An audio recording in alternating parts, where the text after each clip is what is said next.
ప్రశస్తమైన నామానికి మహిమ కలుగునుగాక. చదమామెన్. చవల్ సంతోషంగా ఆమెన్. మరొకసారి దేవుని సన్నిధానంలో మోకరించడానికి దేవుడు మనకిచ్చిన విస్తారమైన కృప. మరొకసారి ఆయన సన్నిధానంలో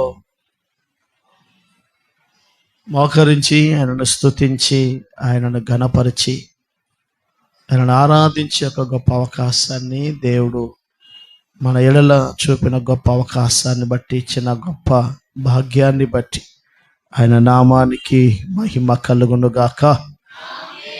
చూద్దామా సంతోషంగా ఆమేన్. చాలా జాగ్రత్తగా దేవుని యొక్క మాటలను ఆలకించడానికి, అర్థం చేసుకోవడానికి ప్రయత్నం చేయండి. కడవరి దినాల్లో అనేకమైన తుచ్చమైన వ్యర్థమైన బోధలు సంఘ వ్యవస్థలోకి వస్తాయని 2000 సంవత్సరాల క్రితమే పరిశుద్ధాత్మ దేవుడు అపోస్తులు అనబడుతున్న పౌలు ద్వారా సంఘ వ్యవస్థకి ఒక హెచ్చరికను దేవుడే బయలుపరిచాడు. దేవుడు హెచ్చరికను, ఆజ్ఞను, ఆలోచనను మాత్రమే ఇవ్వగలడు.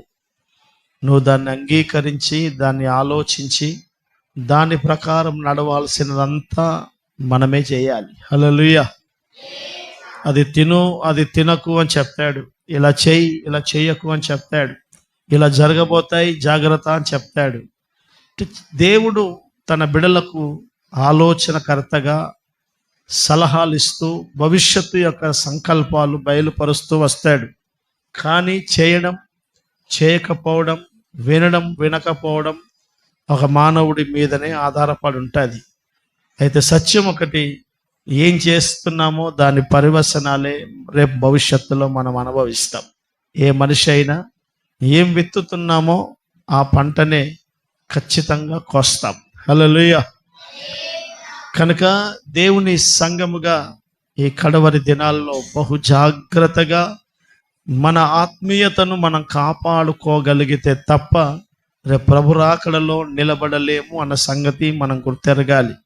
కారణం ఏంటంటే, నీకు పరిశుద్ధ లేఖనం పట్ల ఒక సరి అయిన అవగాహన, ప్రతిరోజు పరిశుద్ధ గ్రంథాన్ని చదివే అలవాటు, దానిని ధ్యానించే అలవాటు, మంచి చెడులను గూర్చిన కనీస అవగాహన, పరిశుద్ధాత్మ యొక్క నడిపింపు, ఏది సత్యం ఏది అబద్ధం, కావలసిన దైవికమైన జ్ఞానం అనేది ఒక దేవుని బిడ్డగా నీకు లేకపోతే రేపు ఏదో ఒక రోజు ఆ కుయుక్తి కలిగిన సాతాను పన్నాగాల్లో చిక్కిపోయే ప్రమాదాలు ఉంటాయి. అందుకనే చాలా జాగ్రత్తగా మన ఆత్మీయతను మనం కాపాడుకొని, దేవుని ఆలోచనలు ఏంటి, దేవుని యొక్క ఉద్దేశాలు ఎలా ఉంటాయి, అసలు దేవుని పరిచర్య ఎలా ఉంటుంది, దైవజనుడు అనేవాడు ఎలా ఉండాలి, సంఘం ఎలా ఉండాలి అన్న విషయాలు ఖచ్చితంగా దేవుని బిడ్డలైన మీరు తెలుసుకొని ఉండాలి. లేకపోతే దేవుని బిడ్డలారా, ఏది మంచిదో ఏది చెడుదో మీకు తెలియకపోతే, మంచి చెడులను గుర్చిన జ్ఞానం లేకపోతే కష్టం. నీకెంతవరకు అనుకూలంగా ఉంది అన్నది కాదు, నీకెంతవరకు దైవ నియమముతో కూడిన అనుభవాలు ఉన్నాయన్నదే ప్రాముఖ్యం. అందుకనే చాలా విలువైన విషయాలు నేను ప్రతి శనివారం ఈ మాటలను మీకు చెప్పాలని నేను ఆశపడుతున్నాను. కనుక దయచేసి జాగ్రత్తగా మీ హృదయాలను విశాలపరచుకొని, ఒక తెరవబడిన ద్రాక్ష తిత్తి వలె మీరు దేవుని యొక్క మాటను మీరు అంగీకరించాలని, సాధ్యమైనంత మట్టుకు ప్రతి శనివారం ఈ యొక్క నేర్చుకుంటున్న ఈ ఉపదేశంలో మీరు విని దాని ప్రకారం జీవన విధానం చేయడానికి మీరు నేను కట్టుకోగలిగితే రేపు ప్రభు రాకడలో మనం తలదించుకునే అవకాశం ఉండదు. హల్లెలూయా. చెబుదాం గట్టిగా, హల్లెలూయా. విచిత్రమైన పోకడలు, విచిత్రమైన పద్ధతులు ప్రపంచంలో జరుగుతున్నాయి. మీరు నేను వాటిని వింటున్నప్పుడు కాస్త తమాషగా నవ్వుకున్నట్టుగా అనిపిస్తుంది. కానీ దాని పరివసనాలు లక్షల మంది యొక్క ఆత్మ అగాధ పాతాళానికి వెళ్ళడం. అర్థమవుతుందా? నేను మళ్ళీ చెప్తున్నాను. కొంతమంది సేవకులు చేస్తున్న సేవ, మాట్లాడుతున్న మాటలు, వారు చేస్తున్న పద్ధతులు, వారు బోధిస్తున్న బోధ, వారు జరిగిస్తున్న కార్యాలు చూస్తున్నప్పుడు అంత నవ్వులాటగా అనిపిస్తుంది, కాసేపు నవ్వుకోవడానికి బాగానే అనిపిస్తుంది. కానీ వారిని నమ్మి ఆ బోధను వెంబడించిన లక్షలాది మంది దేవుని ప్రజలు నిత్య నాశనానికి చేతుల్లో బైబిల్ పట్టుకొని ప్రయాణం చేస్తున్నారు. అర్థమవుతున్న మాట మీకు? అందుకనే బోధ అనేది చాలా ప్రాముఖ్యం. మనం ఏం వింటున్నాము, మనం ఏ బోధలో పెరుగుతున్నాము అనేది చాలా ప్రాముఖ్యం. అందుకనే దైవజనుడైనటువంటి అపోస్తలుడైన పౌలు తిమోతికి ఒక అద్భుతమైన సలహా ఇస్తాడు. ఒకసారి చదువుతారా మాట? తిమోతికి రాసిన 2వ పుస్తకం, అపోస్తలుడైన పౌలు తిమోతికి రాసిన 2వ పుస్తకము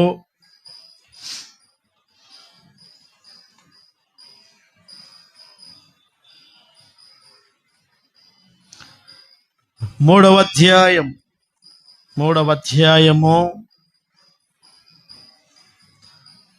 8వ వాక్యం నుంచి, ఒక నిమిషం, 5వ వాక్యం నుంచి దయచేసి నేను చదువుతాను, జాగ్రత్తగా వినండి. ఆన్లైన్లో ఉన్నవారు కూడా పరిశుద్ధ గ్రంథాన్ని తెరవండి, చక్కగా దేవుని మాటలను మీరు ఆలకించండి. 3వ అధ్యాయము 5వ వాక్యం నుంచి, పైకి భక్తి గల వారి వలె ఉండియో దాని శక్తిని ఆశ్రయించని వారునై ఉందురు. ఇటు వారికి విముఖుడవై ఉండుము. పాపభరితులై నానా విధములైన దురాశల వలన నడిపింపబడి ఎల్లప్పుడూ నేర్చుకొనుచున్నను సత్య విషయమైన అనుభవ జ్ఞానం ఎప్పుడునూ పొందలేని అవివేక స్త్రీల యొక్క ఇళ్లలో చొచ్చి వారిని చెరపట్టుకొని పోవువారు వీరిలో చేరినవారు. ఎన్నే ఎంబ్రే అనువారు మోషను ఎదిరించినట్టు వీరును చెడిన మనస్సు కలిగి విశ్వాస విషయంలో భ్రష్టులై సత్యమును ఎదిరింతురు. అయినను వారి అవివేకం ఎలాగూ తేటపరచబడెనో అలాగే వీరిది కూడా అందరికీ తేటపడును కనుక వీరు ఇక ముందుకు సాగరు. అయితే ఈ మాట, అయితే నీవు నా బోధను, నా ప్రవర్తనను, నా ఉద్దేశమును, నా విశ్వాసమును, నా దీర్ఘశాంతమును, నా ప్రేమను, నా ఓర్పును అంతియొకయు ఇకోనియా లూస్త్రా అను పట్టణములో నాకు కలిగినట్టి హింసలను ఉపద్రవములను తెలుసుకొనిన వాడవై నన్ను వెంబడించితివి.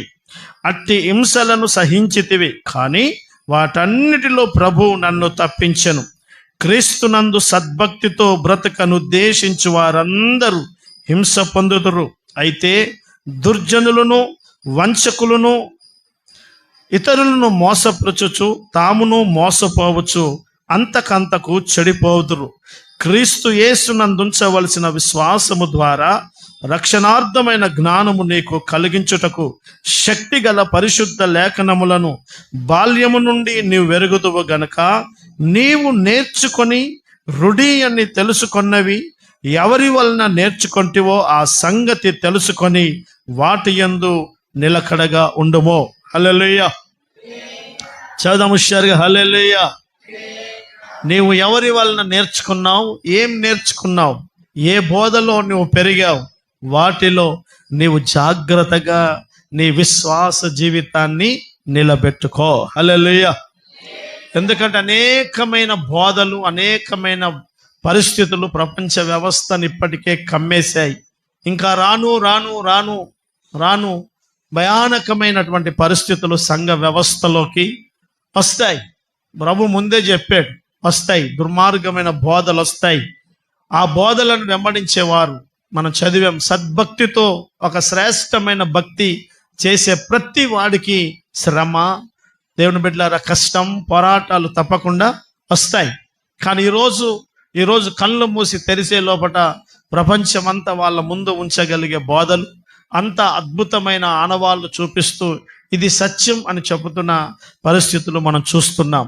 కనుక దైవజనుడైన తిమోతికి ప్రభు, దైవజనుడైన నాయకుడు అనబడుతున్న పౌలు ద్వారా చెప్తాడు, నువ్వేం నేర్చుకున్నావో ఎవరి ద్వారా నేర్చుకున్నావో ఆ నేర్చుకున్న వాటిలో నువ్వు జాగ్రత్తగా బ్రతకడం అలవర్చుకో. హల్లెలూయా. కనుక మీరు అపోస్తుల పునాదుల మీద మీ జీవితాలు కట్టుకుంటున్నారు. దేవుడు మీకు ఇచ్చిన గొప్ప భాగ్యం ఏంటంటే, మనకు దొరికిన బోధ అది సాధారణమైన బోధ కాదు. ఇది దేవుని మహాకృప ఉంటే తప్ప ఈ ప్రకటన ఒక సేవకునికి రాదు. ఈ బోధ వినడమే ఒక భాగ్యం. హల్లెలూయా. చదవం గట్టిగా హల్లెలూయా. తుచ్చమైన సంగతులు దేవుడు మనకు బోధించడం లేదు.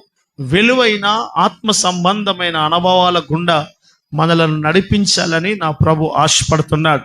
కనుక చక్కగా ప్రతి మాటను మీ హృదయంలో ఉంచుకొని ఆ బోధలో మీ జీవితాలు, మీ ఆత్మీయతను కట్టుకోవాలని నేను ప్రేమతో మనవి చేస్తుంటున్నాను. కనుక జాగ్రత్తగా మనం ధ్యానం చేసే అంశాన్ని జాగ్రత్తగా మీరు నోట్స్ చేసుకోండి, రాసుకోండి, జాగ్రత్తగా ధ్యానం చేయండి. హల్లెలూయా. చబాలి హుషారుగా హల్లెలూయా. మీరు నేర్చుకున్న వాటిని అనేకులకు చెప్పండి, అనేకులకు చెప్పండి, అనేకులకు చెప్పండి. మనమే అనేకుల చోటికి మనం వెళ్ళలేం, కానీ మన బోధ, మన మాట అనేకుల ద్వారా ఎక్కడికైనా వెళ్ళొచ్చు. కనుక దేవుని మాట బంధించబడ ఉండలేదు కనుక ఆయన మాటను మనం అద్భుతకరంగా నేర్చుకున్న మీరు ఇతరులకు బోధించండి. వారు అనేకులకు చెప్పగలుగునట్లుగా ఒక అకుల ప్రిస్కిల్లా బోధ సరిగ్గా చేయలేని అపోల్లకు హితోపదేశం చేసినట్టుగా దేవుని బిడ్డలైన మీరు దైవ నియమాన్ని నేర్చుకొని ఎరిగి అపవిత్రమైన అబద్ధ బోధలో చిక్కిపోయిన వారికి ఇది కాదు జీవితం అని చెప్పగలిగే సామర్థ్యంలోకి మీరు ఎదగాలి. హల్లెలూయా. చదమా హుషారుగా హల్లెలూయా. కనుక ఒక శ్రేష్టమైన విలువైన మాటలను నేను మీకు చక్కగా ప్రతి శనివారం కొద్దిగా దైవ నియమానుసారంగా మనం ఈ విషయాలు నేర్చుకుందాం. కనుక దేవుని వాక్యాన్ని ఒకసారి మనం చదువుదాం. ప్రకటన పుస్తకము 22వ అధ్యాయం. ప్రకటన గ్రంథం 22వ అధ్యాయం.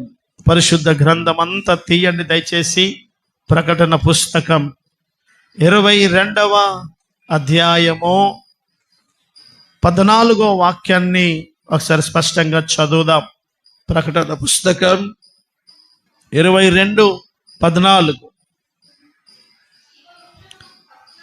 జీవ వృక్షము పొందుకోవడానికి అధికారము కలిగిన వారై గుమ్మముల గుండా ఆ మహిమ కలిగిన నూతన యెరూషలేము పట్టణములోకి మీరు వెళ్ళునట్లు మీ జీవిత అనుభవాలను తమ వస్త్రములను ఉదుకుకొనువారు ధన్యులు. హల్లెలూయా.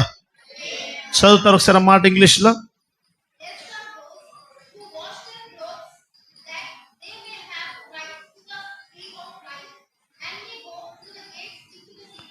హల్లెలూయా. దేవుని వాక్యం శ్రద్ధగా మీ తలల పైకెత్తిన మాటలు ఆలకించండి. దేవుని వాక్యం పరిశుద్ధ గ్రంథంలో చివరి అధ్యాయంలో చివరి మాటలలో సంఘ వ్యవస్థకి ఇస్తున్న ఒక అద్భుతమైనటువంటి సలహా ఏంటంటే, సంఘ బిడ్డలారా, ఈ జీవవాక్యాన్ని పరిశుద్ధ గ్రంథాన్ని చేతపట్టుకొని వెళ్తూ విశ్వాస జీవితాన్ని చేస్తున్న దేవుని బిడ్డలారా, ఏ పట్టణము కొరకైతే, ఆ మహిమ కలిగిన రాజ్యం కొరకైతే మీ విశ్వాస జీవితాన్ని ప్రారంభించి ఆత్మ సంబంధమైన ఈ యాత్రలో మీరు ప్రయాణం చేస్తున్నారో, మీరు వెళుతున్న ఆ పట్టణంలో మీరు అడుగు పెట్టాలి, పాలిభాగస్తులు కావాలి అని అంటే మీ ప్రయాణం గుమ్మముల గుండా ప్రయాణం చేయాలి. చెప్పండి, ఎలా ప్రయాణం చేయాలి? గుమ్మములు, గేట్స్. ఒక గేట్ కాదు, అనేకమైన గుమ్మాలు ఉన్నాయి. ఆ గుమ్మముల గుండా దేవుని బిడ్డమైనటువంటి ఒక వ్యక్తి నూతన యెరూషలేము మహాపట్టణానికి, పరిశుద్ధ గ్రంథం చెప్తుంది, మహిమ కలిగిన రాకడలో ఎత్తబడే సంఘాన్ని నూతన యెరూషలేము పట్టణముతో పోల్చబడింది. సర్వశక్తి కలిగిన నా ప్రభు ఉండే ఆ నిత్య సియోనులోకి వెళ్ళాలి, నేను కూడా ఆ మహానగరంలో ఆత్మ సంబంధమైన పెళ్లి కుమార్తెగా నేను ఎదగాలి, అందులో నేను ఉండాలి అన్న భావజాలం ఏ విశ్వాసి, ఏ సేవకుడైతే కలిగి ఉంటాడో వాడి ప్రయాణం ఎలా ఉండాలి, వాడి ఆత్మీయ ప్రయాణం అని అంటే గుమ్మముల గుండా ప్రయాణం చేయాలి. గుమ్మం అంటే పరిశుద్ధ గ్రంథంలో మార్గము అని రాయబడింది, ద్వారము అని రాయబడింది, తలుపు అని రాయబడింది. అనేకమైనటువంటి అనుభవాలు పరిశుద్ధ గ్రంథంలో రాయబడ్డాయి. దేవుని వాక్యం అంటుంది, ఏ వ్యక్తి అయితే ఆ మహాఘనమైన ఆ పట్టణంలో చేరాలి అన్న విశ్వాస పరిమాణం కలిగి ఉంటాడో వారు గుమ్మముల గుండా ప్రయాణం చేయాలి. ఎందుకు ఈ మాట అంతగా నొక్కి చెప్పాడు ప్రభు అనంటే, వాక్యం అంటుంది అనేక ప్రజలు మార్గములలో ప్రయాణం చేయరు.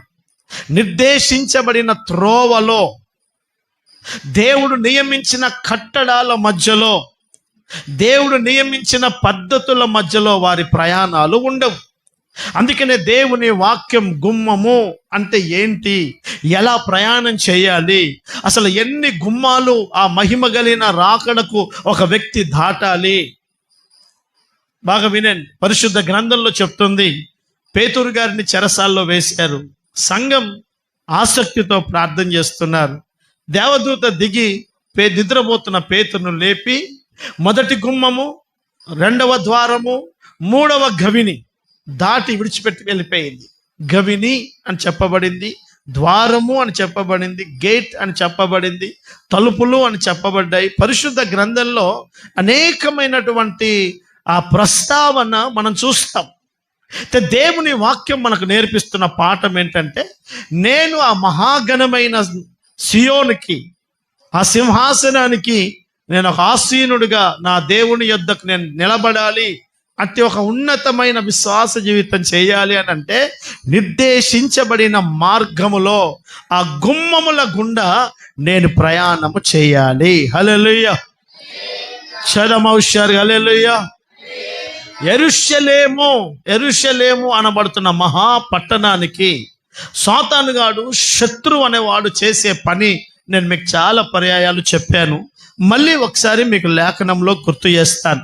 నెహెమ్యా పుస్తకము 1వ అధ్యాయము, దయచేసి అందరు తీయండి. నెహెమ్యా గ్రంథం 1వ అధ్యాయము, ఇదిగో ప్రారంభ వాక్యం నుంచి ఒకసారి మనం చదువుదాం.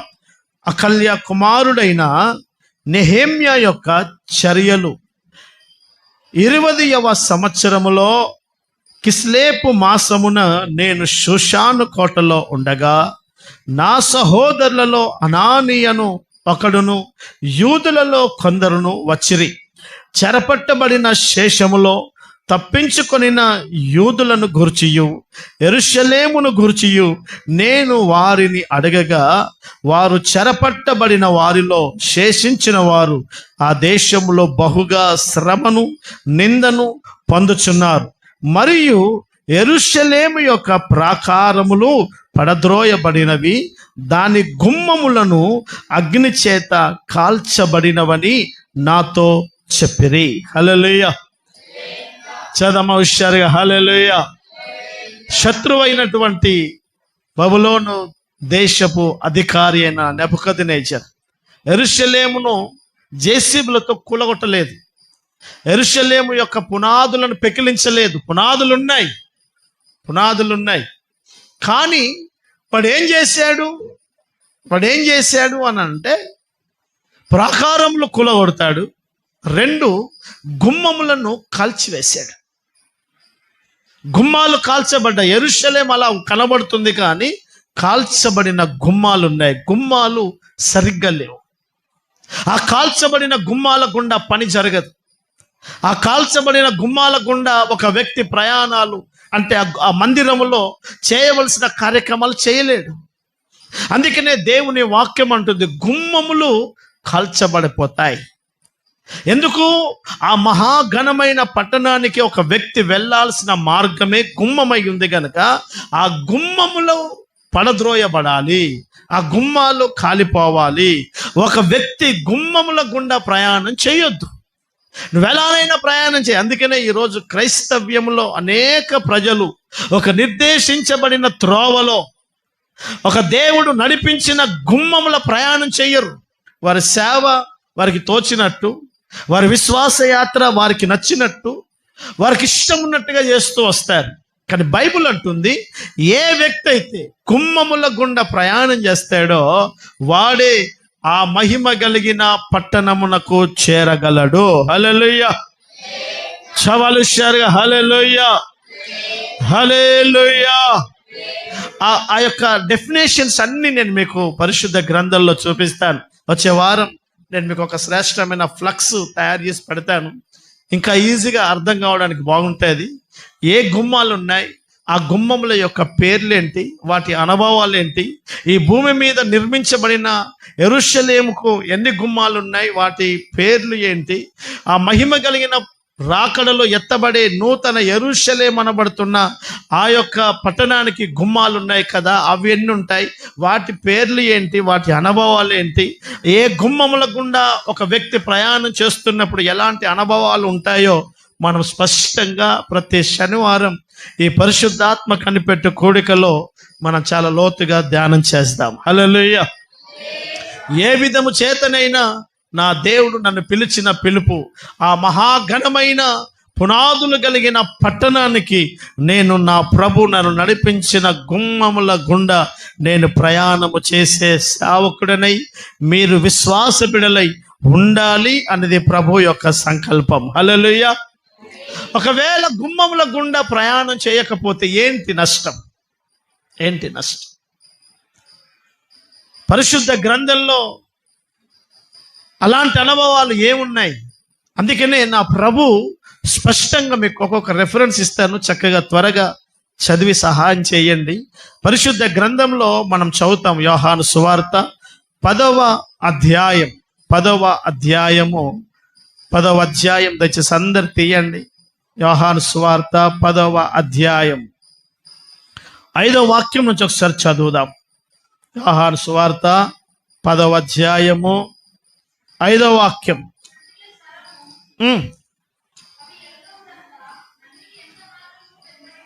7వ వాక్యం. కాబట్టి యేసు మరలా వారితో ఇట్లనెను, గొర్రెలు పోవు ద్వారమును నేనే. చాలు, మొదటి వాక్యంలో స్పష్టంగా రాస్తాడు, గొర్రెలు దొడ్డిలో ద్వారమున ప్రవేశింపక, ద్వారమున ప్రవేశించక, ద్వారమున గనక ప్రయాణము చేయక. బాగా వినండి, మీరు దృష్టి మీ పరిశుద్ధ లేఖనం మీద పెట్టండి. నా ప్రభు మాట్లాడుతున్న ఒక అద్భుతమైన మాట. 10వ అధ్యాయం ప్రారంభ వాక్యం. గొర్రెలు అనబడుతున్నటువంటి నా విశ్వాస బిడ్డలు, నా రక్తముతో విమోచించబడినటువంటి నా ప్రజలు. దొడ్డి అనబడుతున్నటువంటి ఒక నివాస స్థలం ఉంటుంది భూమి మీద ఏ పశువుకైనా. నా దేవుడు తన బిడ్డలకు నివాస స్థానముగా దేవునితో నివాసం ఏర్పాటు చేయబడిన ఒక మహిమ కలిగిన దినం ఉంది. అదే మహిమ కలిగిన రాజ్యం. నా దేవుని వాక్యం ఉంటుంది, నా విశ్వాసులు అనబడుతున్న నా ప్రజలు ఎలా ప్రయాణం చేయాలి అని అంటే, గొర్రెలు దొడ్డిలో అనబడుతున్న ఆ మహాఘనమైన పట్టణములో ద్వారమున ప్రవేశించాలి. చెప్పండి, ఎలా ప్రవేశించాలి? ద్వారమున ప్రవేశించాలి. ఒకవేళ ద్వారమున ప్రవేశించక వేరొక మార్గమున ఎక్కువాడు దొంగయు దోచుకొనువాడునై ఉన్నాడు. వేరొక ఆల్టర్నేట్ వర్షన్. బాగా వినండి, ఈరోజు చాలా పద్ధతులు వచ్చాయి.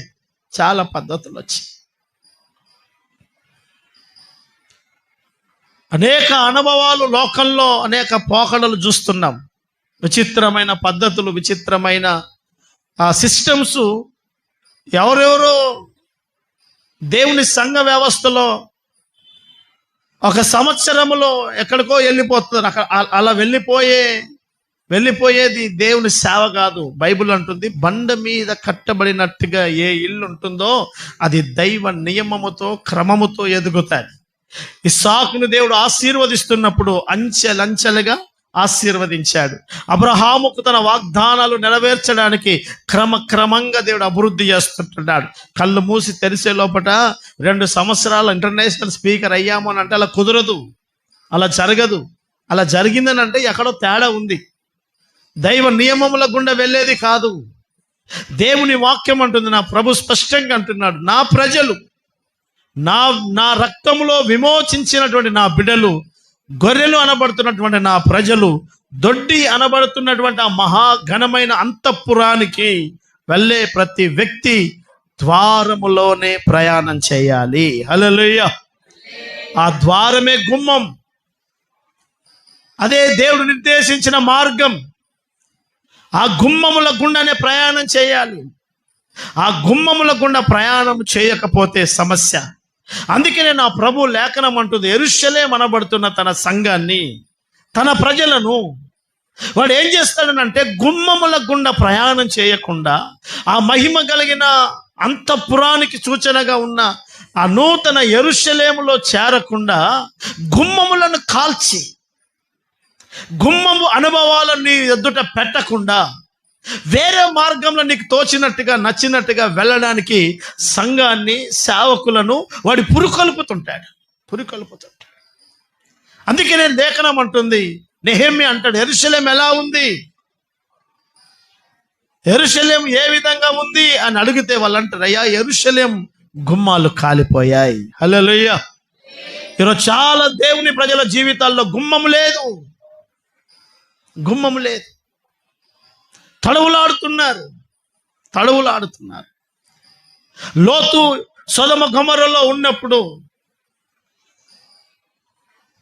సొదొమ గొమొర్రా ప్రజలందరూ రాత్రి లోతు యొక్క ఇంటికి వచ్చారు. దేవుని దూత ఆ గుమ్మాన్ని మరుగు చేసింది. వారి ఇంటి చుట్టే తిరుగుతున్నారు, గుమ్మం వారికి రాత్రంతా దొరకలేదు. అలాగే ఈ దిన ప్రయాణాలు, ఈ దిన దేవుని సంఘ ప్రజల యొక్క జీవితాలు ఎలా ఉన్నాయంటే వారు పరిగెత్తుతున్నారు, ప్రయాణం చేస్తున్నారు దేవుని బిడలుగా, కానీ గుమ్మముల గుండా వారి అడుగు జాడలు లేవు. అందుకనే వాక్యం అంటుంది, గుమ్మాలు కాలిపోకూడదు. హల్లెలూయా. నువ్వు వెళ్తున్న ప్రయాణం, నువ్వు చేస్తున్న ప్రయాణంలో నీ గుమ్మం సరిగ్గా ఉంటేనే, బాగా వినండి, చాలా మంది దేవుని బిడ్డలారా, ఒక చక్కటి నివాసానికి అందం ఏంటో తెలుసా? గేటే, ఎంట్రన్స్ గేట్. అందుకనే చాలా మంది కుటుంబాలు ఇంటీరియర్ లోపట ఉండే డోర్స్కు చాలా తక్కువ ఖరీదు పెట్టుకుంటారు. మెయిన్ డోర్ లక్షలతో పెట్టుకుంటారు. కారణం ఏంటంటే ఆ ఇంటికి కోట్ల రూపాయలతో కట్టుకున్న ఆ గృహానికి ఆ డోరే ఒక సౌందర్యాన్ని తెస్తుంది గనక ఒక చక్కటి డోర్ ఎంట్రన్స్లో ఉండాలి అని పెట్టుకుంటారు. వాస్తవమే, ఒక గుమ్మం ఎంత ఆశీర్వాదకరంగా ఉంటుందో ఆ గుమ్మము గుండా వెళ్తూ వస్తున్నప్పుడు ఆ ఇంటికి ఆశీర్వాదకరంగా, అందంగా ఎలాగూ కనబడుతుందో, నా దేవుని మాట అంటుంది, దేవుని బిడలమైన మనం ఈ ఆత్మ సంబంధమైన ఈ యాత్రలో గుమ్మముల గుండా ప్రయాణం చేయాలి. హల్లెలూయా. గుమ్మాలను వాడు కాల్చేస్తాడు. అందుకని చాలా మంది ప్రయాణం ఎటు వెళ్తుందో అర్థం కాదు. అదే దేవుని మాటను పరిశుద్ధ గ్రంథం చెప్తుంది. కీర్తనల పుస్తకం భజన సంగీత్ ఉస్కా 24వ అధ్యాయం 24వ అధ్యాయం 7వ వాక్యాన్ని ఒకసారి మనం చదువుదాం. దయచేసి పరిశుద్ధ గ్రంథాన్ని తీయండి. కీర్తనల పుస్తకం 24వ అధ్యాయం 7వ వాక్యం. గుమ్మములారా మీ తలలను పైకెత్తండి. బాగా వినండి, గుమ్మాలు పడిపోయాయి. వాడి యొక్క ఫేస్ ఒక దీవెనకరంగా నిలబడే స్థాయిలో లేవు. అందుకే దైవజనుడైనటువంటి దావీదు రాస్తుంటున్నాడు, గుమ్మమా నీలో నీ మహిమ కలిగిన దేవుడు రాజు ప్రవేశించగలిగే అనుకూలత కలుగునట్లుగా నీవు పడిపోయిన ఆ స్థాయిలో నుంచి లేచి నీ తలను ఎత్తుకునే స్థాయిలో నిలబడి నీ గుమ్మాన్ని సవరించుకోవాలి. హల్లెలూయా. చదవండి, హల్లెలూయా. గుమ్మములారా మీ తలలను పైకెత్తండి. మహిమ కలిగిన రాజు ప్రవేశించినట్లు పురాతనమైన తలుపురారా మిమ్మలను మీరు లేవనెత్తుకోండి. ఆ మాట ఒకసారి చదువుదాం ఇంగ్లీష్లో. దేఖో, లిఫ్ట్ అప్ మీ తల పైకెత్తండి. ఎందుకు? పడిపోయాయి, గుమ్మాలు పాడైపోయాయి, గుమ్మాలు పడిపోయాయి. మహిమ కలిగిన రాజు అందులో లేడు. మహిమ కలిగిన రాజు అందులో లేడు. కనుకనే ఎందుకు లేడు? గుమ్మం సరిగ్గా లేదు. బాగా వినండి. గుమ్మం సరిగ్గా ఉంటే, వెళ్తున్న ప్రయాణం పద్ధతి సరిగ్గా ఉంటే, మహిమ కలిగిన రాజు పడిపోయిన గుమ్మముల గుండా ప్రయాణము చేయడు.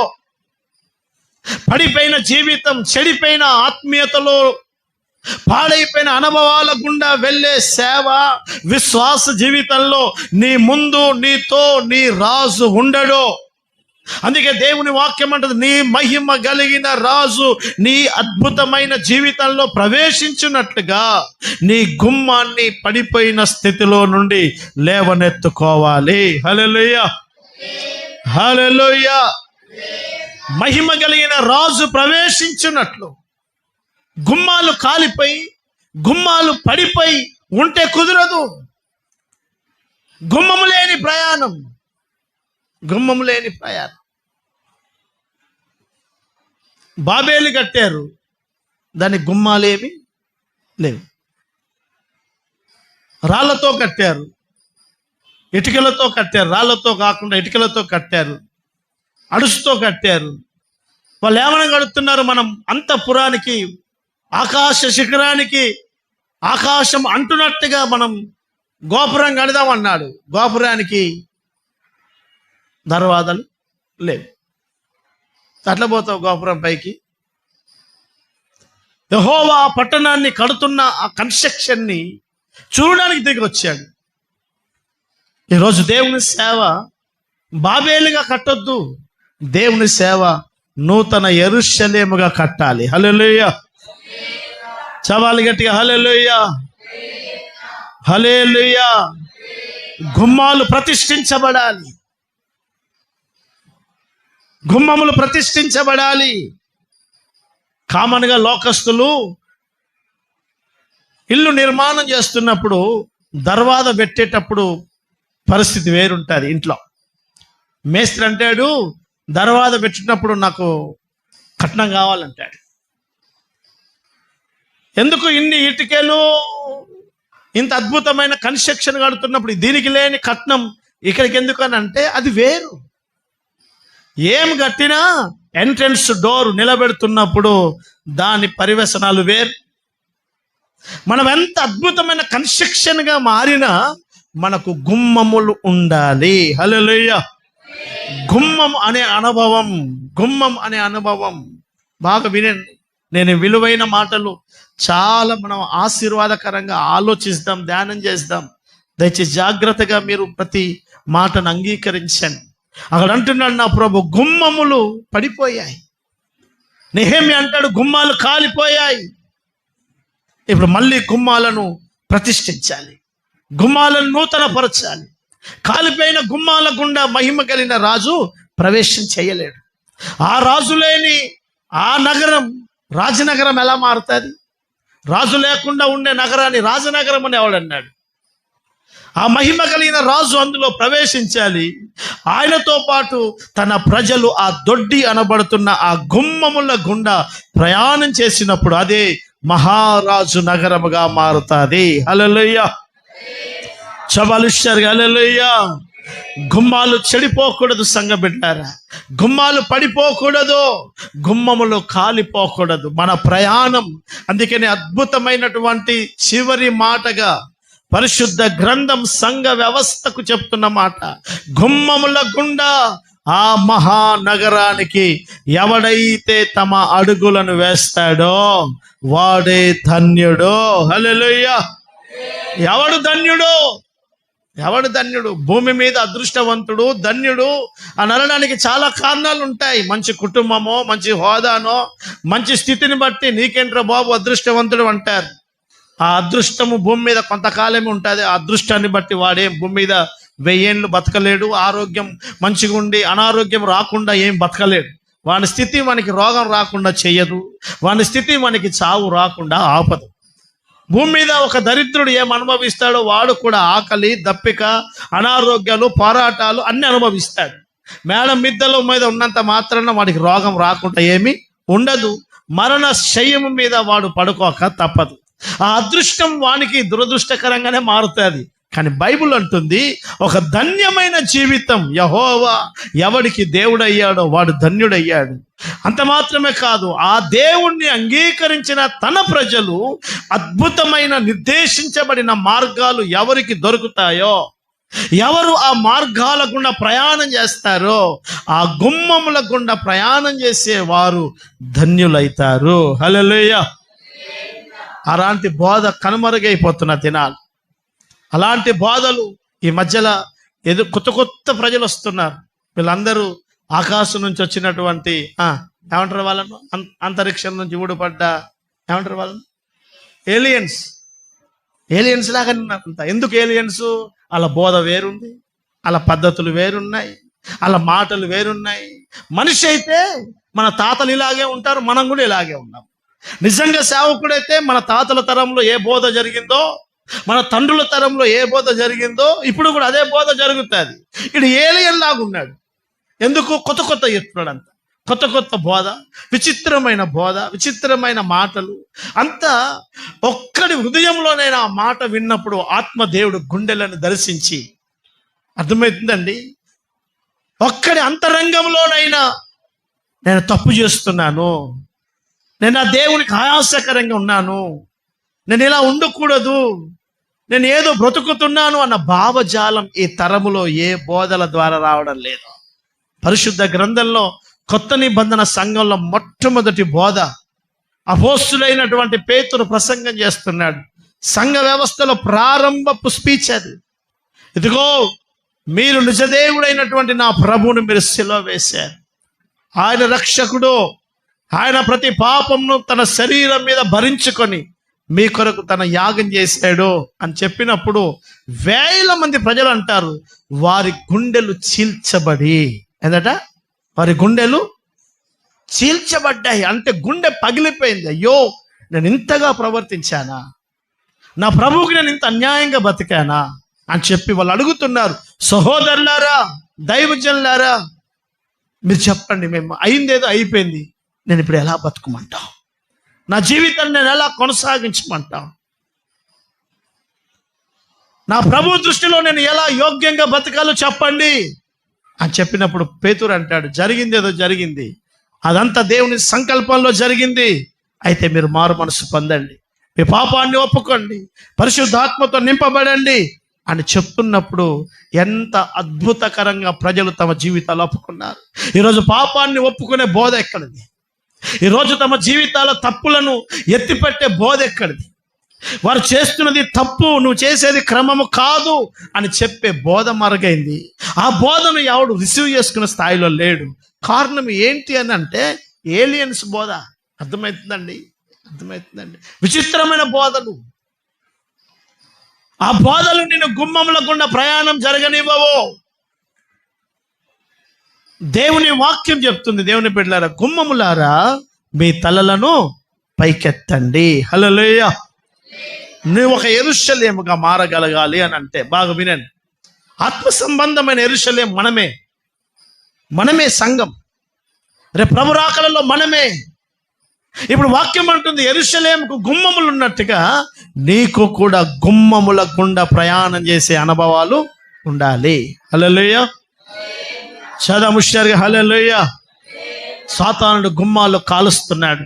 సాతానుడు అనేక గుమ్మాలు పడద్రోయబడ్డాయి.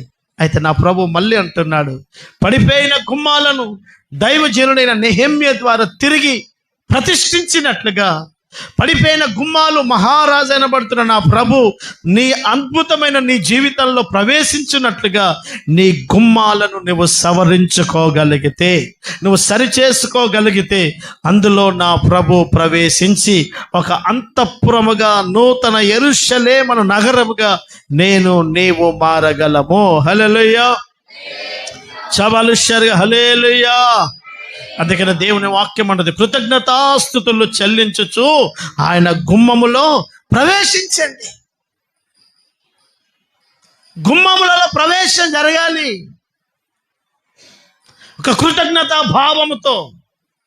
నా ప్రభు, నేను ఎక్కడో పెంట కుప్పల మీద పడిన జీవితం నాది, ఎక్కడో తుచ్చమైన జీవితం చేసే బతుకునాది. నా ప్రభు నన్ను కనికరించి నిత్యనాశనానికి వెళ్ళాల్సిన నా జీవితం పట్ల నా ప్రభు కృప చూపి నన్ను విమోచించి తన ప్రాణాన్ని పెట్టి నాకిచ్చిన రక్షణ, నాకిచ్చిన ఆత్మ నింపుదల, నాకిచ్చిన దైవికమైన విలువ, అది నా వర్ణనాతీరం. నేను దానికి యోగ్యుడను కాను, అయినా నా పట్ల ఎంతో కృప కలిగిన దేవుడు నాకు అది ఇచ్చాడు అన్న భావజాలం ఉన్నవాడు అంటున్నాడు. అలాంటి భావనతో, కృతజ్ఞతతో నీవు గుమ్మములతో ప్రయాణం ప్రారంభించాలి. హల్లెలూయా. ఈరోజు విచిత్రం ఏంటంటే, విశ్వాసులు, సేవకులు దేవుడు నాకు చేసింది విలువగా లేదు, నేను దేవుని కొరకు చేసిందే ఎక్కువ ఉంది అనుకుంటున్నాను. సేవకుడు ఏమనుకున్నాడు అంటే, నేను నా దేవుని కోసం ఇల్లు ఇడిచిపెట్టాను, వాకిలు ఇడిచిపెట్టాను, ఉపవాసాలు ఉన్నాను, 2 జతలతో బతికాను, దెబ్బలు తిన్నాను. ఓకే, చేసావు, అవన్నీ ఒక తక్కట్లో పెట్టు. ఇటు పక్క నీ కొరకు విమోచించిన ఆ పవిత్రమైన రక్తాన్ని ఒకసారి అక్కడ పెట్టుకో. నిత్యనాశనానికి వెళ్ళాల్సిన నిన్ను నా ప్రభు నిత్యరాజ్యానికి వారసుడిగా చేశాడు, అది పెట్టు. దేవుడు చేసిన కార్యాలు ఒక మనిషి ఊహకు అతీతంగా ఉంటే, ఈరోజు మనుషులు ఎలా అనుకుంటున్నారని అంటే, నేను చేసింది అధికంగా ఉంది, దేవుడు నా జీవితంలో చేసింది పెద్ద లెక్కే ఉంది. అందుకనే వారు చేసిన సేవ, వారు ఇచ్చిన కానుక, వారు చేసిన సహకారం, వారు చేసిన పరిచర్యను వాళ్ళు ఎలా హైలైట్ చేసుకుంటున్నారు అంటే, యేసు ప్రభు రక్తం కంటే ఎక్కువ విలువగా ఉన్నారు. యేసు ప్రభు వారి కొరకు ఇచ్చిన నిత్యరాజ్యం కంటే వాళ్ళు చేసిన పరిచర్య గొప్పగా ఉంది. ఇదేంటి? అందుకే కృతజ్ఞత లేదు. దావీదు మహామందిరాన్ని కట్టడానికి సిద్ధపరిచిన అనేకమైన విలువైన వస్తువులు, వెండి, బంగారం, విలువైన రాళ్లను పోగు చేసి మందిరాన్ని కట్టాలన్న వాంఛ కలిగిన వాడై ఉన్నప్పుడు నా దేవుడు అతనితో వద్దంటాడు. నీ వాంఛ నేను ఎరిగి నీ కడుపులో పుట్టబోయే నీ కుమారుడి ద్వారా మందిరాన్ని కట్టిస్తాను అని అంటాడు. మందిరానికి సిద్ధపరిచిన, కష్టములో సిద్ధపరిచిన విలువైన కోట్ల సంపాదన సొలొమోనుకు అప్పగిస్తుంటాడు. తండ్రి, బాబు, నేను ఎంతో ప్రయాసముతో నా దేవుని మందిరము మీద వాంఛ కలిగి నేను సంపాదించాను అని చెప్పి తన దగ్గర ఉన్న ఇశ్రాయేలు ప్రజలతో అంటాడు, మీలో ఎవరైనా ఇట్టి భావన కలిగిన వారుంటే మీరు కూడా దేవునికి ఇవ్వచ్చు అని చెప్పి తను ప్రార్థన చేస్తుంటాడు. ప్రభువా, నీవు నాకు ఇచ్చిన దాంట్లో నేను నీకు ఇచ్చాను, పెద్దగా నేను చేసిందేమీ లేదు. ఈ భావన మనకుందా? ఈ భావజాలం నేటి విశ్వాస జీవితంలో సాగుతున్న మనం కలిగి ఉన్నామా అండి? ఎప్పుడు మీరు దయచేసి నా మాట గుండెల్లో పెట్టుకోండి. నేనైనా మీరైనా మనం దేవుని కొరకు చేసింది ఎన్నిక లేనిది. మన జీవితంలో ఆయన చేసింది అసలు అచంచలమైంది. హల్లెలూయా. దానికి లెక్కకు రాదు. అందుకని దావీదు అంటాడు, నీవు నా జీవితంలో చేసిన మేలులు, నా పట్ల నీకున్న తలంపులు నేను లెక్క పెట్టేదని అనుకుంటున్నా, అది ఊహ కందది, నా మనసు కందనంతగా నీవు నా జీవితంలో కార్యాలు చేస్తూ వచ్చావు. నేనే పాటి వాడను. ఈ భావజాలం లేదు కనుకనే వారి గుమ్మములలో వాళ్ళ జీవితంలో ప్రవేశమే లేదు, కృతజ్ఞత లేదు.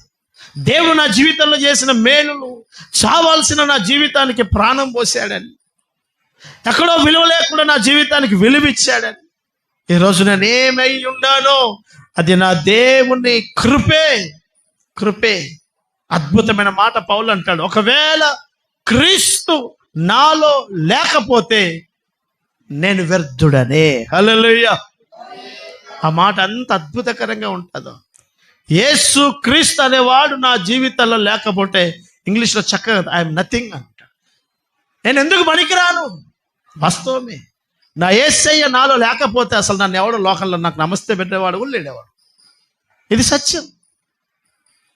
దాంట్లో పెద్ద సిగ్గుపడే అవసరం ఏమీ లేదు.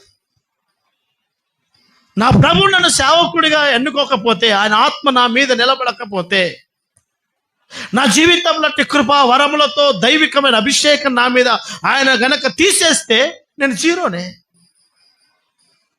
అవునా కాదు? ఈరోజు ఒక ప్రార్థన చేస్తే బాగుపడ్డారు కనుక వాళ్ళు నన్ను గౌరవిస్తున్నారు. నేను ప్రార్థన చేస్తే ఒక రోగి బాగుపడ్డాడు కనుక వాళ్ళు నన్ను గౌరవిస్తున్నారు. చేసింది దేవుడే. ఆ వరం అనేది నాలో నుంచి వెళ్ళిపోతే నా ద్వారా ఏం జరుగుతాయి? అందుకే సాంసోన్ అంటాడు, నీ బలం ఎక్కడుంది?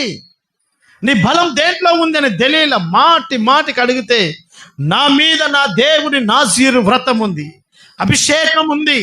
ఆ వ్రత ధర్మము నేను గనక పోగొట్టుకుంటే, ఆ అభిషేకం నా మీద నుంచి వెళ్ళిపోతే, నేను సాధారణమైన మనుషులలో నేను కూడా ఒక్కడనే. హల్లెలూయా! ఎంత అద్భుతమైన మాట అండి. నేను స్పెషల్ ఏం కాదు, అందరిలో నేను ఒక్కడనే. ఎప్పుడు ఆ అభిషక్తులు నాతో లేకపోతే, ఆ అభిషేకం నా మీద నిలబడింది కనుక నేను అందరిలో ప్రత్యేకంగా మారిపోయాను. నేను అందరి వంటి వాడిగా కాను. నన్ను ప్రత్యేకంగా సమాజం చూస్తుంది. నా మాట ప్రత్యేకం ఉంది. అప్పటి వరకు గలిలయ సముద్ర తీరంలో చేపలు పట్టుకొని సాధారణమైన జీవన విధానం చేసిన పేతురు, యోహాను, యాకోబు, ఆంద్రేయ లాంటి వారు బోధిస్తుంటే శాస్త్రులు, పరిసయ్యులు ఒక గౌరవప్రదమైన అనుభవాల గుండా చదువుకున్న వారు అంటారు, వీరేంటి ఇలా మాట్లాడుతున్నారు? వీరికి పరిజ్ఞానం ఎక్కడిది? వీరికి ఇంత జ్ఞానం ఎక్కడిది? అవును, నిజంగా ఆ జ్ఞానం పుట్టుకతోనొస్తే చేపలు పట్టేటప్పుడు ఎందుకు ఉపయోగపడలే? నిజంగా ఆ జ్ఞానం ఈ మనిషికి ఉంటే రాత్రంతా కష్టపడి ఒక్క చేపను పట్టుకోకుండా మొహం మార్చుకొని బయటకు రాలేదా ఈ మనిషి? ఇది కాదా మనం నేర్చుకోవాల్సింది? యేసయ్య అతన్ని అభిషేకించాడు గనక, నా యేసయ్య అతనిలో ఉన్నాడు గనక సాధారణమైన జాలరి నీడ పడితే చచ్చిన వాడు లేస్తగలిగాడు. హల్లెలూయా! పేతురు నీవు ఈ సామర్థ్యం ఎప్పటి నుంచి అని అంటే, ఒకప్పుడు నేను సముద్రం అంతా గోషి కట్టుకొని తిరిగిన ఒక చేప కూడా దొరికేది కాదు నాకు. ఇప్పుడు నేను నా యేసయ్య ఆత్మతో నింపబడి, నన్ను నా ప్రభు తన బలమైన అభిషేకంతో నింపి, నన్ను ఒక సేవకుడిగా ఎప్పుడైతే ఆర్డినేషన్ చేసి అభిషేకించి పంపాడో, నేను నిలబడితే అద్భుతాలు జరుగుతున్నాయి. నేను నా నీడ పడితే చచ్చినోళ్ళు లేస్తున్నాడు. అంత మాత్రమే కాదు, ఒకప్పుడు నా గ్రామంలోనే నాకు విలువ లేదు. అయితే కొర్నేలి లాంటి 100 మంది అధికారులకు అధిపతిగా ఉన్నవాడు నా కాళ్ళను మొక్కడానికి తల వంచాడు. ఆలోచించు, ఈ ఆపర్చునిటీ దేవుడిచ్చింది కాదా? దేవుడు లేకపోతే కొర్నేలి అనబడుతున్న 100 అధికారులకే అధిపతిగా ఉన్నవాడు పేతురు కాళ్ళు మొక్కాడా లేడా? అలా మొక్కగలిగేటట్టు తన తల వంచాడంటే పేతురు యొక్క గౌరవాన్ని పెంచింది దేవుడు కాదా? దేవుడు నాతో నీతో లేకపోతే మనం ఎందుకు పనికిరాం. ఇది సత్యం. హల్లెలూయా! చపలుష్యారుగా హల్లెలూయా! కనుక మనమేదో చేసేసామని, మనమేదో గొప్పవారమని ఎప్పుడు మనసులో పెట్టుకోకూడదు. నా దేవుడు ఉన్నంత కాలమే నేను గొప్పని. నా దేవుడు నాతో లేకపోతే నా జీవితం శూన్యం. ఆయన నన్ను విడిచిపెట్టినప్పుడు యెహోవా ఆత్మ సంసోనును ఎడబాసాడు. బైబిల్ అంటుంది, యెహోవా సంసోనును ఎడబాసాడు, విడిచిపెట్టేశాడు. బాగా వినండి, సంసోను లాంటి గొప్ప వ్యక్తిని, 40 ఏళ్ళు ఇశ్రాయేలు ప్రజల పక్షాన నిలబడిన వాణ్ణి, సింహాలను చీల్చిన వాణ్ణి, గాడిద దవడ ఎముకతో 1000 మందిని చంపేవతల పడేసిన వాణ్ణిని జస్ట్ ఇదిగో అలా పక్కకు జరిగాడు ప్రభు. శూన్యమైపోయాడు. ఫోన్ 5 లక్షల ఫోనే, సిమ్ లేదు. ఏం లేదు? సిమ్ పెద్దదా, ఫోన్ పెద్దదా? ఫోన్ కాస్ట్ ఉంది. సిమ్ ఎంత? ₹1. సిమ్ ఎంత? ఇంకొకసారి సిమ్ ఫ్రీ.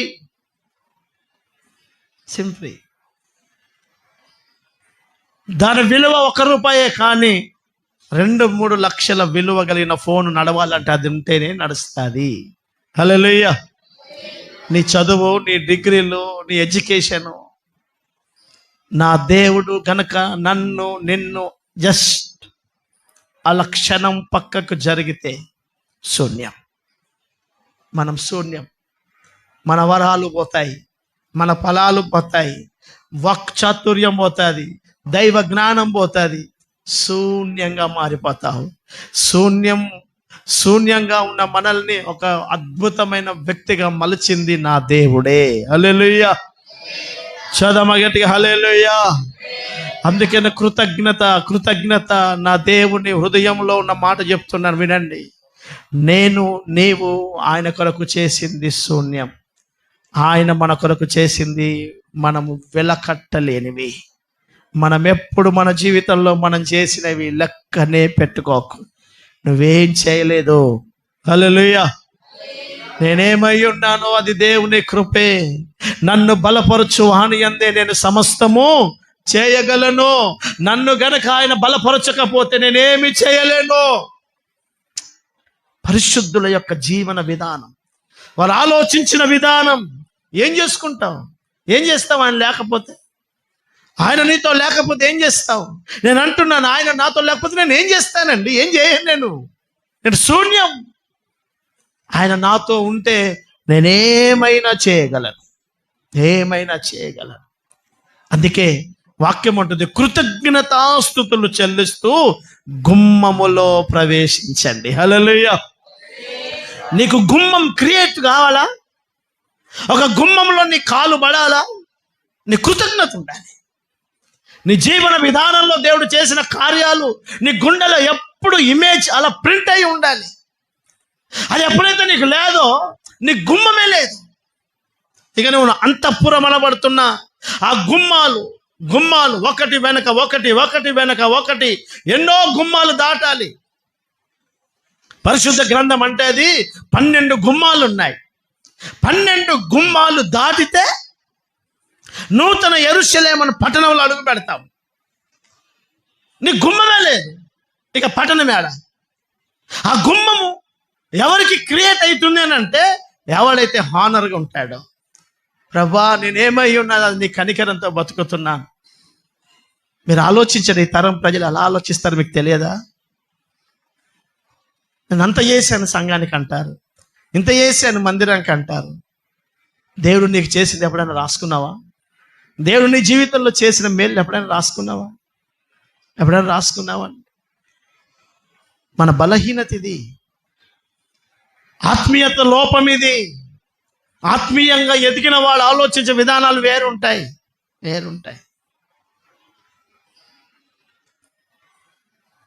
నేను ఒకసారి బ్యాంకింగ్ యొక్క డిపాజిట్ సిస్టమ్ ఒకసారి నేను గూగుల్లో సెర్చ్ చేశాను. 500 మనం అకౌంట్ ఓపెన్ చేయొచ్చు ఎస్బీఐలో. 1000 రూపాయలు పెడితే అకౌంట్ ఓపెన్ చేయొచ్చు. అదే హెచ్డిఎఫ్సి పోవాలంటే 10,000 ఉండాలి. ఏముండాలి? 10,000 ఉంటే ఓపెన్ చేస్తా, లేకపోతే చేయడా. 50,000 ఉంటేనే ఐసిఐసిలో ఓపెన్ చేస్తాడు. ఏదైనా బ్యాంకే. కానీ ఆ స్టాండర్డ్స్ లేకపోతే నీకు అకౌంట్ బుక్ ఓపెన్ కాదు. 500 1000 రూపాయలు పట్టుకపోయి ఐసిఐసిఐ బ్యాంకులో నువ్వు ఓపెన్ చేస్తానంటే నీకు ఎవడు ఓపెన్ చేయడు. ఇప్పుడు ఐసిఐసిఐ బ్యాంకులో నాకు అకౌంట్ ఉందనుకో, ఐసిఐసిఐ బ్యాంకులో ఉన్న డబ్బంతా నాదవుతుందా? కాదు కదా. ఆ ఐసిఐసిఐ బ్యాంకులో ఉన్న కోట్ల డబ్బులలో నా డబ్బు అసలు లెక్కకే, నేను పెట్టిన ఇన్వెస్ట్మెంట్ లెక్కకే రాదు. బైబిల్ అంటుంది మన దేవుడు సర్వకృపానిధి. ఆయన చేసిన మేలులు, ఆయన చేసిన కార్యాలు, మన కుటుంబాల్లో, మన అనారోగ్యాలలో, మన పిల్లల జీవితంలో ఆయన అదృశ్య దేవుడిగా వెంబడించి చేసిన కార్యాలన్నీ రాయి. ఒక డైరీ తీసుకొని రాయి. ఒక్క పేజీ కూడా నీ జీవితంలో నువ్వు దేవుని కొరకు చేసిన రాయడానికి అవకాశమే ఉండదు. ఎందుకంటే అదే యోహాన్ అంటాడు, ఆయన చేసిన కార్యాలు వివరించి రాయాలి అని అనుకుంటే ఈ భూమి మీద ఉన్నటువంటి పుస్తకాలు సరిపోవు. హల్లెలూయా. చదమగట్టిగా హల్లెలూయా. మరి ఎందుకు ఎప్పుడు నేను చేశానని మన జీవితంలో మనము దేవుని పట్ల, సంఘం పట్ల, సేవ పట్ల ఏదో ఉడతా భక్తి అంటామే, మనం చేసిన కార్యాలను బట్టి ఎందుకు అతిశయిస్తాం? మన ద్వారా ఏం జరిగింది? మనం ఏం చేయలేదు. అందుకనే కృతజ్ఞత భావం ఉంటే మనకు ముందు గుమ్మం కట్టబడుతుంది. హల్లెలూయా. సవాలు ఇచ్చారు. హల్లెలూయా. గుమ్మములలో ఎలా ప్రయాణం చేయాలో నేను మీకు చెప్తున్నాను. ఏ గుమ్మాలు ఉంటాయో వాటి అనుభవాలు ఏంటో నేను ముందున్న దినాల్లో మనం ధ్యానం చేస్తాం. గుమ్మాలు కాలిపోకూడదు. ఎవడి గుమ్మం కాలిందో, ఎవడి గుమ్మాలు పడిపోయాయో వారికి కృతజ్ఞత ఉండదు. గుమ్మం లేదు, అందుకే కృతజ్ఞత ఉండదు. మేము అది చేసాం, ఇది చేసామని చెప్పుకుంటే పోతారు. గుమ్మము లేదు కనుక కృతజ్ఞత లేదు. ఎవడి జీవితంలో కృతజ్ఞత ఉంటుందో వాడు మహానగరానికి ప్రయాణం చేయడానికి గుమ్మం క్రియేట్ అవుతుంది. హల్లెలూయా. చదవ గట్టిగా హల్లెలూయా. అందుకనే దైవజనుడైనటువంటి నా ప్రభు లేఖనంలో మనం చదువుతాం. అదే కీర్తనల పుస్తకం 122వ కీర్తన ప్రారంభ వాక్యం నుంచి నా ప్రభు లేఖనం ఒకసారి చూద్దాం. దావీదు పలుకుతున్న మాట, కీర్తనల గ్రంథం భజన సంగీత ఉస్కా 122. హల్లెలూయా. చదుదాం గట్టిగా హల్లెలూయా. చదుదాం హుషారుగా హల్లెలూయా. దేవుని కార్యాలను జాగ్రత్తగా దైవ భయంతో మనము వెంబడించే ప్రజలమై ఉండాలి. 122వ కీర్తన ప్రారంభ వాక్యం నుంచి చదువు.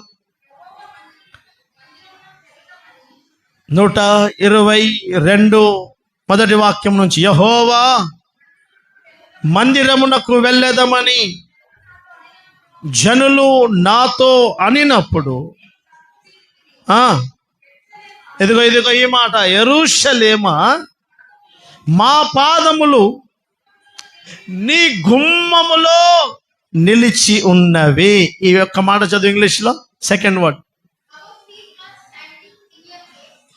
In your gates. హల్లెలూయా. ఆలోచించండి, దేవుని మాటలను బాగా లోతుగా ఆలోచించండి. యెరూషలేమా మా అడుగులు, మా ప్రయాణాలు, మా పాదములు నీ గుమ్మములో నిలబడ్డాయి. మేము అటు ఇటు తిరిగే అడుగులు కావివి. మార్గాన్ని విడిచిపెట్టి తోచినట్టుగా ప్రయాణం చేసే అడుగులు కావివి. ఎక్కడో ఇంత లాభం ఉందని లాభానికి అమ్ముడు పోయే అడుగులు కావివి. కావు. ప్రతి వర్కర్కి అడ్డాలు ఉంటాయి. అడ్డాలు ప్రతి ఫీల్డ్లో అడ్డా ఉంటుంది. ఆ అడ్డ దగ్గరికి వెళ్ళి వర్కర్స్ని పనికి తీసుకెళ్తారు. ఒక మేస్త్రిని తన పనికి తీసుకెళ్ళడానికి వస్తాడు. పనుంది, 2 రోజుల పనుంది, వస్తావా అని అంటే, లేదు నాకు పనుంది, అర్జెంట్ ఉంది అని అంటే, ఎంత ఇస్తాడు మీకు? రోజుకు 1000 రూపాయలు ఇస్తాడంటే, నాకు అర్జెంట్ ఉంది, నేను రోజుకు 1500 ఇస్తాను, వచ్చేసే అంటాడు. ఇప్పుడు ఆ వ్యక్తి ఒక 200 ఎక్కువ దొరుకుతుంది కనుక వెళ్ళిపోతాడు. ఆ మాట్లాడి ఏ వ్యక్తికైతే చేద్దామని అన్నాడు ఆ వ్యక్తితో అంటాడు, ఒక 2 రోజులు ఆగు, అక్కడ పని చేసి వచ్చి పని చేస్తాను అంటాడు. ఎందుకు ఈ పని విడిచిపెట్టి అడిపోయాడంటే, ఒక 200 ఎక్కువ దొరుకుతున్నాయి కనుక. లాభముల కొరకు అడుగులు వేసేది భూ సంబంధమైనటువంటి కార్యాలు. దేవుని బిడ్డలు లాభాపేక్షతో ప్రయాణాలు చేసేవారుగా ఉండొద్దు. లాభములను నష్టములుగా ఎంచుకున్నదే ఆత్మీయత. హల్లెలూయా. చదమౌషర్ హల్లెలూయా. నాకేవేవి లాభకరములో వాటిని నేను పెంటతో సమానంగా ఎంచుకున్నాను అని అంటాడు పౌలు. విశ్వాస జీవితం చేస్తున్న దినాల్లో దైవజనులు అయ్య దగ్గర ఉన్నటువంటి విశ్వాస యాత్రలో సాగుతున్నప్పుడు తోటి విశ్వాసులుగా నాతో పాటు చాలా మంది ఉన్న విశ్వాసులతో నాకు చక్కటి సహవాసం ఉండేది.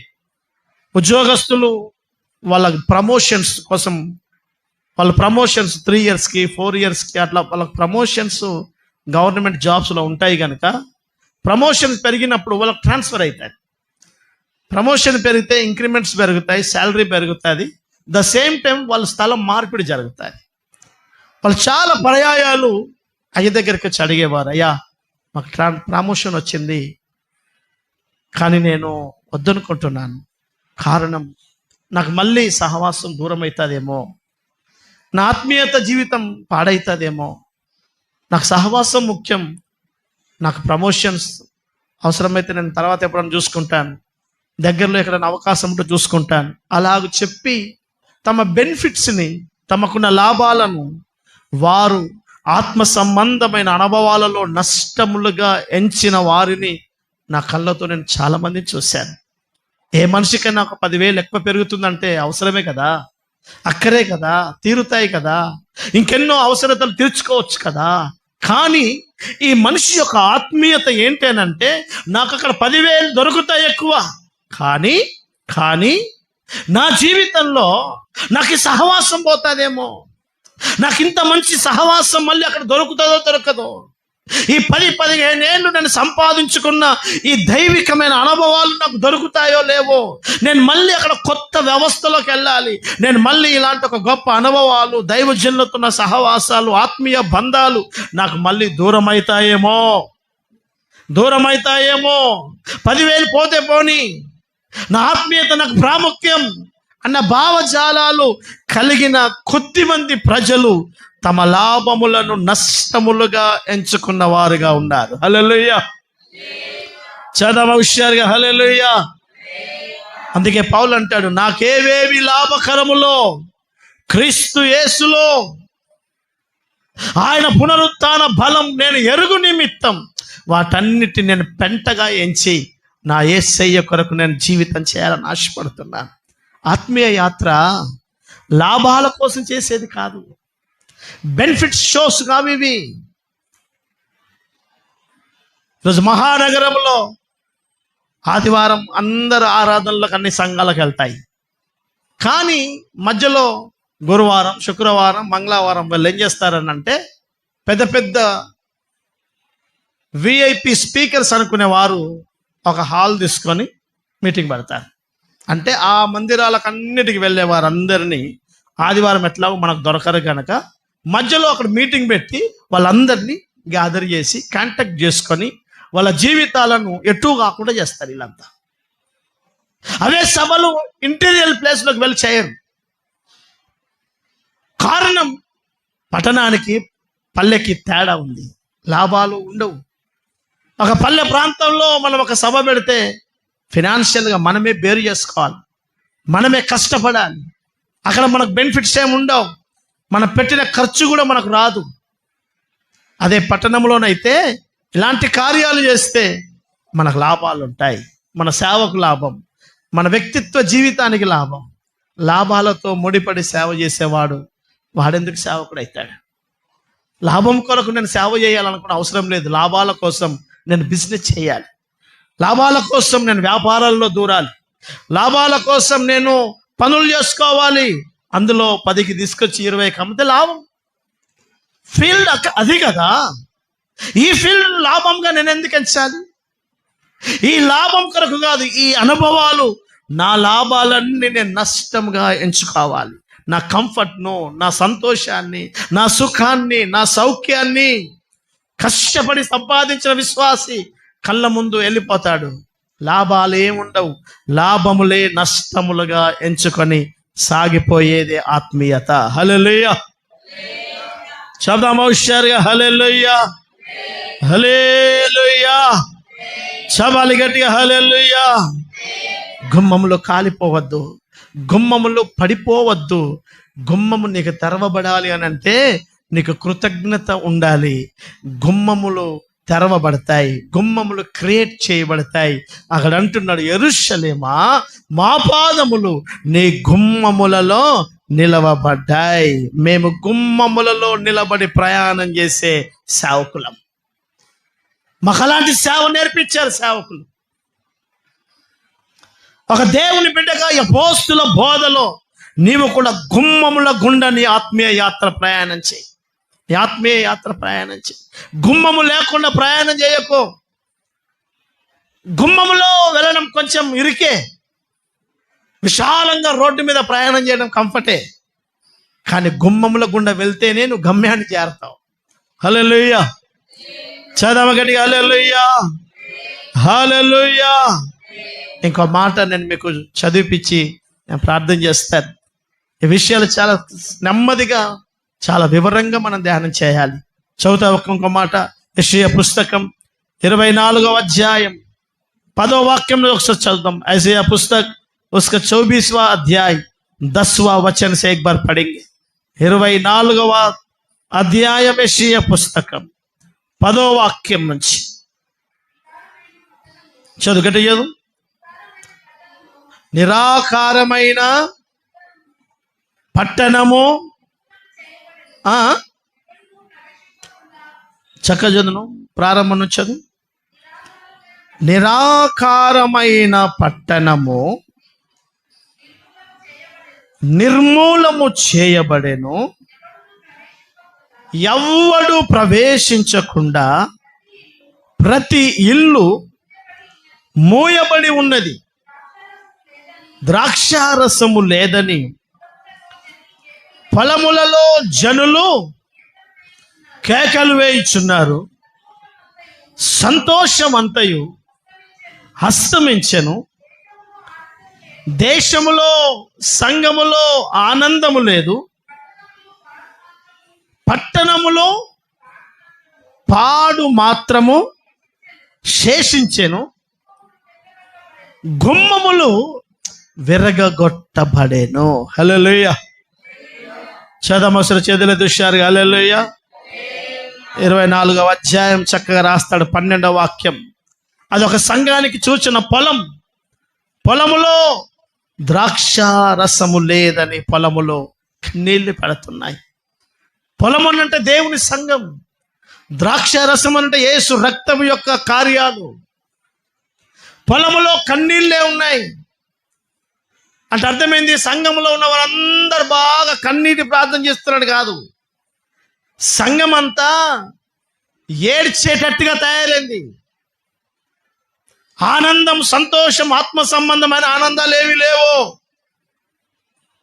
సంఘం అంతా అలాగూ మారింది. ఎందుకు అక్కడ అంటున్నాడు చూడండి, సంతోషమంతయు అస్తమించెను. దేశములో సంఘములో ఆనందము లేదు. పట్టణములో నూతన యెరూషలేము ఆ పట్టణములో ఆ సంఘములో పాడు మాత్రమే మిగిలింది. ఏం మిగిలిందట? అంత చెత్తే ఉంది, ఇంకేమీ లేదు. ఇక అంత చెడిపోయిన అనుభవాలు తప్ప ఇంకేమీ లేదు. అహంకారం, గర్వం, పోకడ, అవిధేయత, గొడవలు, అల్లర్లు, అక్రమ సంబంధాలు, లవ్ ఎఫర్స్, ఇవే ఉన్నాయి సంఘాల్లో. ఇంకా పాడు తప్ప ఇంకేమీ లేదు. అక్కడ అంటున్నాడు ఆనందం అంతా పోయింది, సంతోషం అంతా అస్తమించింది. ఏం మిగిలింది? శేషం అంటే ఏంటి? మిగిలింది. ఏం మిగిలింది? పాడు మాత్రమే మిగిలింది. ఎందుకయ్యా అలా అయిపోయింది పరిస్థితి అని అంటున్నాడు, గుమ్మములు విరగగొట్టబడ్డాయి. హల్లెలూయా. చదమ గట్టిగా హల్లెలూయా. నేను మళ్ళీ మీకు అన్నిటికీ ఒక కన్క్లూజ్ ఇస్తున్నాను, వినండి. గుమ్మము సరిగ్గా ఉంటేనే రాజు ఉంటాడు. గుమ్మము సరిగ్గా ఉంటేనే రాజు అనబడుతున్న నా యేసయ్య ఉంటాడు. గుమ్మం పాడైందా? గుమ్మం విరగొట్టబడిందా? గుమ్మం కాలిపోయిందా? బాగా వినండి దయచేసి, నా వైపు చూడండి. కాలిపోయిన యెరూషలేము, గుమ్మాలు కాలిపోయిన యెరూషలేములో ఆరాధనలు జరుగుతున్నాయా? బలి అర్పణలు జరుగుతున్నాయా? అక్కడ ప్రభు ఉన్నాడా? లేడు. గుమ్మాలు పడిపోయాయి అని దైవజనుడైన దావీదు అంటున్నాడు. రాజున్నాడా అక్కడ? లేడు. అందుకే అంటున్నాడు, గుమ్మములారా మీ తలలు పైకెత్తండి, మీ రాజు మీలోకి రావాలి. ఇప్పటి వరకు లేడా? లేడు. పడిపోయిన గుమ్మాల్లో రాజు లేడు, కాలిపోయిన గుమ్మాల్లో రాజు లేడు. ఇక్కడ అంటున్నాడు విరగొట్టబడ్డాయి గుమ్మాలు, విరగొట్టబడ్డాయి. ఆ గుమ్మాలు విరిగిపోయాయి. అందుకనే పాడు, బలత్కారము, కన్నీళ్ళు తప్ప ఏమీ లేవు. శేషం అదే మిగిలింది. ద్రాక్షరసం లేదు, పొలములో ఆనందం లేదు. ఎందుకు ఇవన్నీ జరుగుతున్నాయి అని అంటే గుమ్మాలు పాడైతున్నాయి. హల్లెలూయా. చదమ గట్టిగా హల్లెలూయా, హల్లెలూయా, హల్లెలూయా. బాగా విని, నా గుమ్మమే లేదు, నేనెటు ప్రయాణం చేస్తున్నానో నాకే తెలియదు. నా గుమ్మాలు పాడైపోయాయి. నేను భ్రమపడుతున్నా నాలో ప్రభు ఉన్నాడని. ప్రభు లేడు. నా గుమ్మాలు కాలిపోయాయి, శత్రువు కాల్చేశాడు. కాలిపోయిన యెరూషలేములో, గుమ్మాలు కాలిపోయిన యెరూషలేములో దేవుని ఆరాధనలు ఎక్కడివి, దేవుని ప్రసన్నత ఎక్కడిది? భ్రమలో బ్రతుకుతున్నాం. బాగున్నాం. గుమ్మాలు పాడైపోయిన గుహలో, గుమ్మాలు కాలిపోయిన గుహలో, గుమ్మాలు చెడిపోయిన యెరూషలేములో నెహెమ్యా అంటాడు, అయ్యో దేవుని ఆరాధనకు యోగ్యమైన యెరూషలేం నక్కలకు నివాసమాయనే. ఏముంటాయి? కూలిపోయిన క్వార్టర్లో ఏముంటాయి? చెడిపోయిన కూలిపోయిన ఇంట్లో ఏముంటాయి? మనుషులు ఎవడు ఉంటాడండి? పశువులు ఉంటాయి. ఆ పశువులను కూడా శ్రేష్టమైన పశువులతో పోల్చలేదు వాక్యం. నక్క అని అంటే ఒక అపవిత్రాత్మకు సూచన. శాంసోను 300 నక్కలను కట్టి అగ్గి పెడతాడు. అందుకే వాక్యం అంటుంది, యెరూషలేములో రాజుగా ఉండాల్సిన యెరూషలేం కాలిపోయింది కనుక, గుమ్మాలు కాలిపోయాయి కనుక అందులో నక్కలు నివాసం చేస్తున్నాయి. ఒక వ్యక్తి గుమ్మము కాలిపోతే అపవిత్రాత్మలు నివాసం చేస్తాయి, అపవిత్రత నివాసం చేస్తుంది. అందుకే గర్వం నివాసం చేస్తుంది, అహం నివాసం చేస్తుంది, అపవిత్రత నివాసం చేస్తుంది. దురాత్మ సంబంధమైన అనేకమైన కార్యాలు సంఘ వ్యవస్థలో ఒక విశ్వాసి జీవితంలో నివాసం చేస్తాయి. ఏవి నివాసం చేస్తున్నావో అవే బట్టబయలైతాయి. హల్లెలూయా. నాలో ఏమున్నాయో అదే బయటకు వస్తుంది. నా ముఖము ఏం చూపిస్తుందని అంటే, నా అంతరంగములో, నా శరీరంలో ఉన్న ఆరోగ్యం ఉంటే ముఖం ప్రకాశిస్తుంది, అనారోగ్యం ఉంటే ముఖం వాడిపోతుంది. అంటే నా ఇంటీరియల్ ప్రాబ్లం, ఇంటీరియల్ యొక్క పొజిషన్ ప్రతిబింబించే అద్దమే ముఖము. హల్లెలూయా. నెహెమ్యా ఏమైంది? ఆరోగ్యం బాలేదా? లేదయ్యా, బాగానే ఉంది. ఎందుకు ముఖం చిన్నపుచ్చావు? ఎందుకు నీ ముఖం వికారమైంది? అర్థమవుతుందా మీకు? ముఖం ఏంటి? నెహెమ్యాతో రాజు అంటున్నాడు, నీ ముఖం అంతా వికారంగా చిన్నపోయి ఎందుకుంది? అయ్యా, గడిచిన దినాల నుంచి నేను కన్నీళ్లతో ఉన్నాను. ఎందుకు? ఏమైంది? నా మందిరపు గుమ్మాలు కాలిపోయాయి, నా యెరూషలేం పాడైపోయింది, నా దేవుని మందిరం పాడైంది, అందుకే నా ముఖం వాడిపోయింది.